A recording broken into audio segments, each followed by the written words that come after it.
Hello and welcome dear students in VV educational services Bhopal. आज का हमारा टॉपिक है special categories of customers. Special categories of customer का मतलब होता है ऐसे ग्राहक जो नॉर्मल कस्टमर से अलग होते हैं, जिनके लिए रूल्स जो रेगुलेशन होते हैं बैंकिंग सिस्टम के वो अलग होते हैं, उन्हें कहते हैं स्पेशल कैटेगरीज ऑफ कस्टमर, जिसे हिंदी में कहते हैं ग्राहकों की विशेष श्रेणियाँ। मतलब उनके लिए बैंकिंग सिस्टम के जो रूल्स होते हैं, जो रेगुलेशन होते हैं, वो कुछ अलग होते हैं। ठीक है, स्टार्ट करते हैं।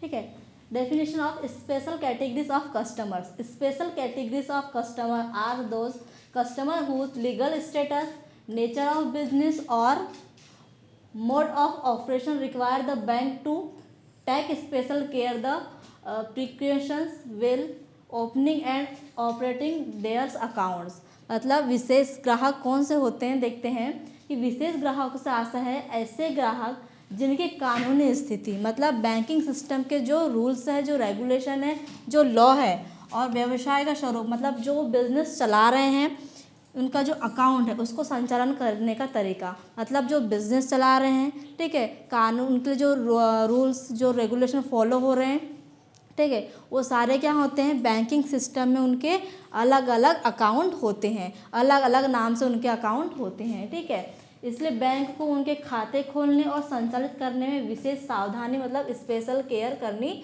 पड़ती है। मतलब जो नॉर्मल कस्टमर्स होते हैं जो अपने अकाउंट ओपन करवाते हैं, नॉर्मली क्या होता है कि वो आते हैं, नॉर्मल कस्टमर जैसे आम इंसान अकाउंट ओपन करवाते हैं और उनका अकाउंट चलता है। जैसे कि वो क्या करते हैं, डेली एक्टिविटी में अगर ट्रांजेक्शन चलता है कि डिपॉजिट ले करवाना है, ठीक है, लोन लेना है या फंड ट्रांसफ़र करवाना है, चेक इशू करना है, ये क्या होता है जो नॉर्मल कस्टमर्स होते हैं उनके लिए होता है। पर स्पेशल कैटेगरीज में क्या होता है, उनके लिए जो रूल्स होते हैं, जो रेगुलेशन होते हैं, वो कुछ अलग होते हैं। तो वो स्पेशल कैटेगरीज देखेंगे, वो स्पेशल कैटेगरीज कौन कौन सी होती है, उसमें कौन कौन से कस्टमर्स आते हैं।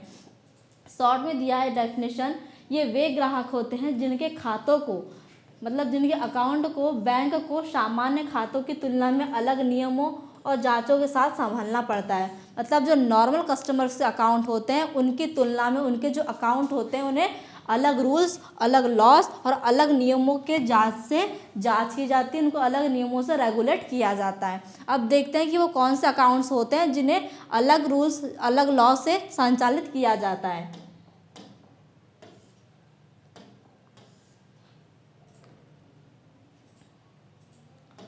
ठीक है, फर्स्ट है कॉर्पोरेशन, मतलब कंपनी या निगम। A corporation is a legal entry form under the companies act. It has a separate legal identify from this member of director and can open bank account in own name. ठीक है, ये क्या होता है, जिस companies होती है, जो कॉर्पोरेशन कंपनीज होती है, वो क्या करती है, कई एक कानूनी इकाई, लीगल एंटिटी होती है जो कंपनीज एक्ट के तहत बनाई जाती है।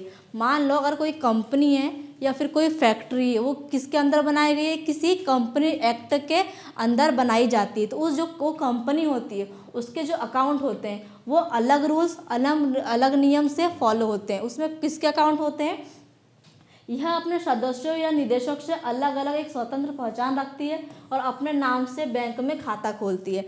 अगर कंपनी है तो उसमें बहुत सारे डिपार्टमेंट होंगे, उसमें बहुत सारे एम्प्लॉयज़ होंगे, पर वहाँ पर क्या होता है, उस कंपनी के नाम से अकाउंट ओपन किया जाता है, ना कि किसी, अगर हम सोचते हैं कि कंपनी का जो मालिक है, जिसने उसको इस्टेब्लिश किया है, उसके नाम से अकाउंट होगा, पर ऐसा नहीं होता। स्पेशल कैटेगरीज में क्या होता है, जो कॉर्पोरेशन है, मतलब जो कंपनी है, उसी के नाम से अकाउंट ओपन किया जाता है। जो अलग रूल्स, अलग लॉस, अलग मतलब जो रूल्स होते हैं उसके बैंक के, उससे संचालित किया जाता है। जैसे एग्जांपल में दिया है, रिलायंस इंडस्ट्री लिमिटेड या टाटा मोटर्स लिमिटेड अपने नाम से बैंक खाता रख सकते हैं।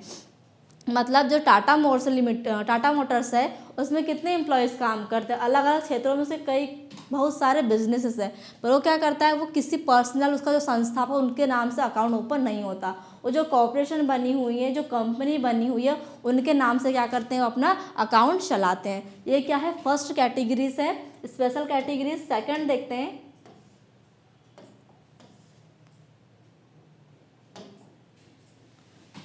सेकेंड है पार्टनरशिप फर्म, मतलब साझेदारी फर्म।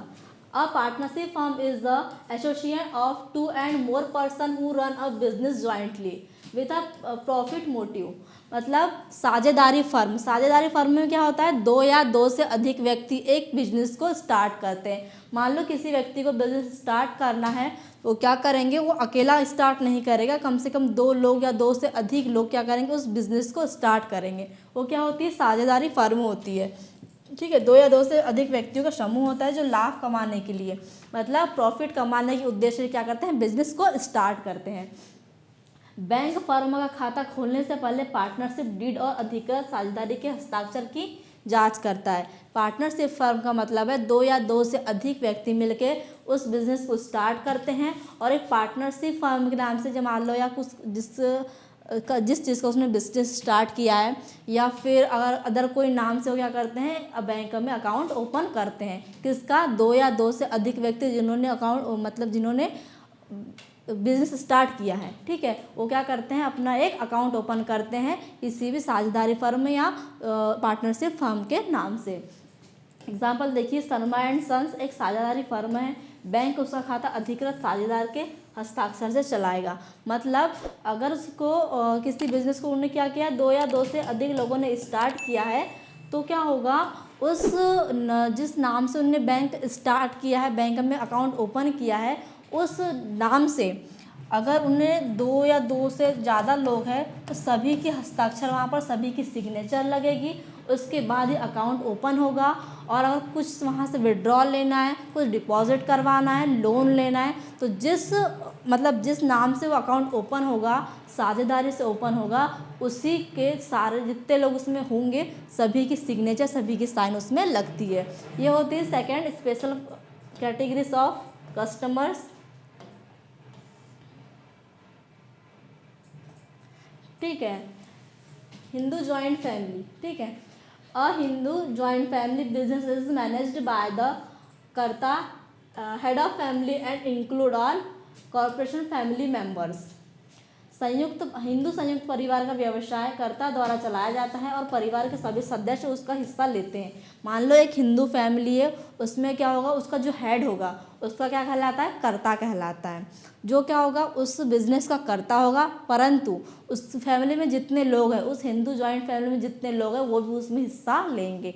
पर अकाउंट किसके नाम से खोला जाएगा, उस कर्ता के नाम से। वो भी क्यों, क्योंकि उसने उस फैमिली में उसका वो कर्ता है, उसका वो हेड है, परंतु उसमें जितने फैमिली मेंबर्स हैं सारे उसमें हिस्सा ले रहे हैं, उस बिजनेस में हिस्सा ले रहे हैं। ठीक है, बैंक इस परिवार का खाता कर्ता के नाम से खोलने और संचालित करने की अनुमति देता है।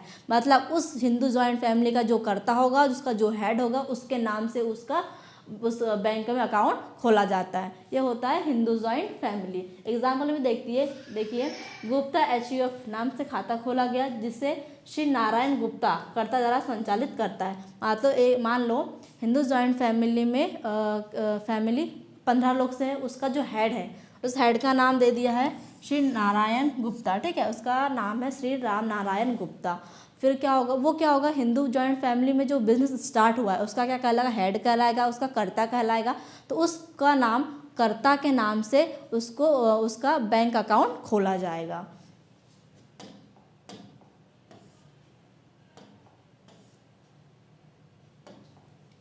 अब है यूनिकॉर्पोरेटेड बॉडीज, अपंजीकृत संस्थाएं। Unincorporated bodies are organization not registered under any act such as club, association and schools। जैसे कोई प्राइवेट स्कूल्स होते हैं, पब होते हैं, क्लब्स होते हैं, वो क्या होता है, एक यूनिकॉर्पोरेट बॉडीज होती है जो एक गवर्नमेंट संचालित नहीं करती, एक प्राइवेट कंपनीज या प्राइवेट यूनिकॉर्पोरेट बॉडीज संचालित करती है। उनके जो अकाउंट्स होते हैं वो अलग इसमें ओपन किए जाते हैं, उनके लिए जो रूल्स होते हैं, जो रेगुलेशन होते हैं वो अलग फॉलो किए जाते हैं नॉर्मल कस्टमर से। अपंजीकृत संस्थाएं वे संगठन हैं जो किसी कानून के तहत पंजीकृत नहीं होते, जैसे क्लब, संस्था या स्कूल। और आपने कोई ऑर्गेनाइजेशन ओपन की, वो गवर्नमेंट रूल से नहीं होती, वो कानूनी जो भी लॉ है, जो रेगुलेशन उससे ओपन नहीं होती। जो जैसे कि क्लब देख लिए, किसी ने प्राइवेट स्कूल ओपन किया है, किसी ने छोटी सी कोई ऑर्गेनाइजेशन ओपन किया है, उसके लिए जो रूल्स होते हैं, क्योंकि वो अपने ऑर्गेनाइजेशन से रिलेटेड या फिर किसी संस्था का या फिर कोई क्लब का जो अकाउंट ओपन करवाएंगे उस क्लब के नाम से या फिर उस एसोसिएशन के नाम से ओपन करवाएंगे। ठीक है, तो ये सारी चीज़ें क्या होती है, ये होती है यूनिक कॉर्पोरेट बॉडीज़ के अंतर्गत आती है। जैसे कि एग्जाम्पल में देखिए, हैप्पी स्पोर्ट क्लब एक अपंजीकृत संस्था है। बैंक इसका खाता क्लब के अध्यक्ष के हस्ताक्षर से संचालित करता है।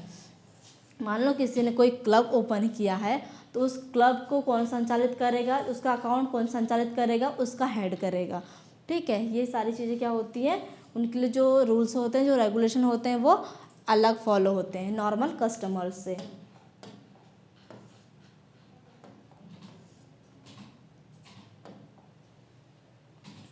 अब है ट्रस्ट।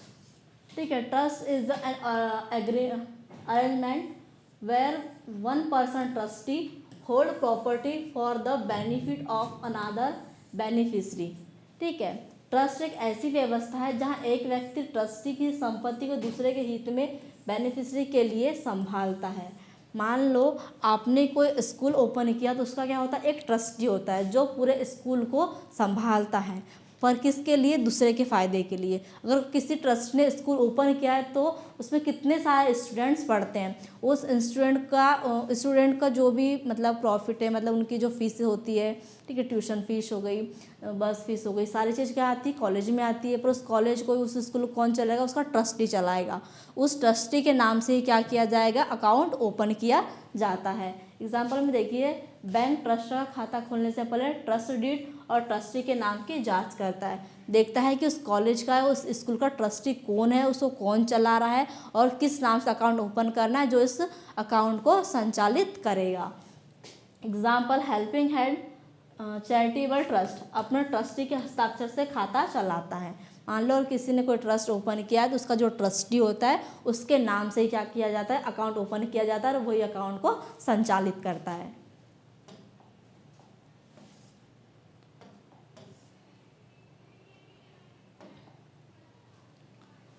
सिक्स है जॉइंट अकाउंट होल्डर्स, संयुक्त खाता धारक। When two more people open a common account, it is called a joint account. Bank must know how the account will be operated। ठीक है, जब दो या दो से अधिक व्यक्ति एक साथ खाता खोलते हैं तो उसे संयुक्त खाता कहते हैं, मतलब जॉइंट अकाउंट। ठीक है, बैंक को यह पता होना चाहिए खाता कैसे संचालित होगा, जैसे इधर एंड सर्वाइवर या जॉइंटली। मान लो अगर किसी दो व्यक्ति ने मिलकर एक ही इसमें खाता खुलवाया, मतलब उन दोनों का अकाउंट क्या होगा, ज्वाइंट होगा। तो उसमें वो क्या, बैंक क्या देखता है कि वो अकाउंट साथ में खुलवा रहे हैं पर वो अलग अलग तो नहीं चलाएंगे अपने अकाउंट को, या साथ में चलाएंगे। ठीक है, एग्जाम्पल में देखिए, पति और पत्नी का संयुक्त खाता। ठीक है, जैसे कि हस्बैंड वाइफ का नाम दिया रवि एंड नेहा। ठीक है, Ravi and Neha husband wife है, उन्होंने क्या किया, जॉइंट अकाउंट ओपन किया। जॉइंट अकाउंट ओपन किया तो बैंक क्या देखता है, या तो वो अलग अलग अकाउंट चलाएंगे जॉइंट में खोल के, या फिर एक साथ चलाएंगे। उनके लिए क्या होगा, अलग रूल्स, अलग लॉस जो भी बैंक के हैं वो अलग फॉलो होते हैं।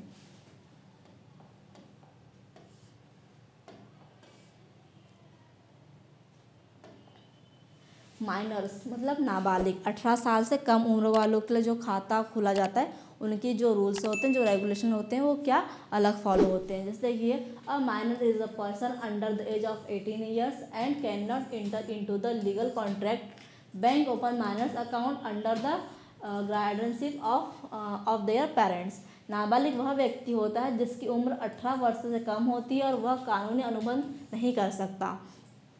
मतलब जो भी लीगल फॉर्मेलिटीज़ होती है वो क्या होता है, अंडर कितने एज, 18 ईयर्स के अंदर जो होते हैं उसको फॉलो नहीं कर पाते हैं। उसके लिए क्या होता है, उसके पेरेंट्स के साथ, उसके गार्डियन के साथ उसका अकाउंट जॉइंट अकाउंट खोला जाता है। ठीक है, तो उनके लिए जो रूल्स होते हैं, जो रेगुलेशन होते हैं बैंक के, वो कुछ अलग होते हैं। वो बैंक के लिए एक स्पेशल कस्टमर्स होते हैं। बैंक नाबालिग का खाता उसके अभिभावक मतलब गार्डियन के नाम से खोलता है। मतलब अगर आपके पापा के साथ आपका अकाउंट ओपन करना, अगर आपकी एज 18 साल से कम है तो क्या होगा, ये पापा के साथ या मम्मी के साथ आपका जॉइंट अकाउंट खोला जाता है। एग्जाम्पल देखिए, Rohit minor under guardianship of mister Suman Sharma. यह क्या है, एक नाबालिग खाता है। इसमें क्या हुआ, रोहित नाबालिग है, उसकी एज 18 ईयर से कम है, तो उनकी जो मम्मी है सुमन शर्मा, उनके साथ उनका अकाउंट ओपन किया जाएगा।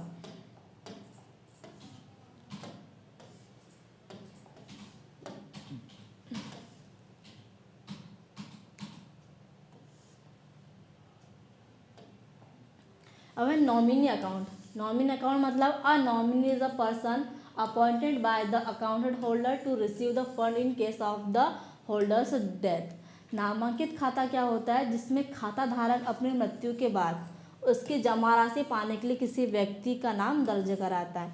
मान लो किसी की एज 80 साल हो गई है, उसे अपना अकाउंट ओपन करवाना है, तो क्या करता है, एक नाम मतलब अपने बेटे का या फिर अपने पोते का नाम नॉमिनी अकाउंट में डालता है, ताकि उसकी मृत्यु के बाद उसका जो भी अकाउंट में पैसा है वो निकाल सके। इसे क्या कहते हैं? नॉमिनी अकाउंट कहते हैं। बैंक खाते खोलते समय नामांकित व्यक्ति का विवरण दर्ज करता है, मतलब उसका जो भी नॉमिनी बनता है उस अकाउंट में, उसकी सारी जो इन्फॉर्मेशन बैंक के पास रहती है। बैंक उसकी भी इन्फॉर्मेशन लेता है जो नॉमिनी में ऐड होता है। एग्जाम्पल देखिए, अगर श्रीमती रीना अपने बेटे राहुल को अपने खाते का नॉमिनी बनाती है, उनकी मृत्यु के बाद खाते की राशि राहुल को दी जाएगी। मतलब जो भी नॉमिनी में रहता है, जो भी जिसका भी नाम नॉमिनी में ऐड रहता है, उसकी मृत्यु के बाद वो उसका पैसा जो अकाउंट में है उसे यूज़ कर सकता है, उसे निकाल सकता है। इनके लिए जो भी बैंक के रूल्स होते हैं वो अलग होते हैं।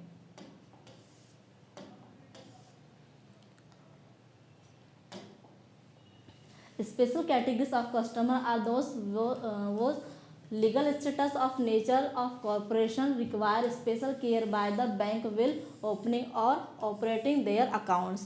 मतलब जो विशेष ग्राहक होते हैं, जो स्पेशल कस्टमर्स होते हैं बैंक के, उनकी क्या होती है, जो कानूनी स्थिति मतलब जो लीगल सिचुएशन होती है और उनको चलाने की जो प्रकृति होती है, उनका जो नेचर है, जिस प्रकार से उनके बैंक अकाउंट को संचालित किया जाता है, उनको संचालित किया जाता है, उनको बैंक के खाता खोलने या चलाते समय विशेष सावधानी बरतनी पड़ती है। मतलब जो स्पेशल कैटेगरी से कस्टमर थे, जो भी हमने देखा, जैसे कि क्या, नॉमिनी अकाउंटेड, माइनर्स, ठीक है, यूनिकॉर्पोरेट बॉडीज़, कंपनीज, इनके लिए ये जो भी अकाउंट ओपन करते हैं उनको चलाने के लिए, उनको संचालित करने के लिए विशेष सावधानी रखनी पड़ती है, क्योंकि ये स्पेशल कस्टमर्स ऑफ बैंक के होते हैं। ठीक है, आज का टॉपिक यहीं ख़त्म करते हैं।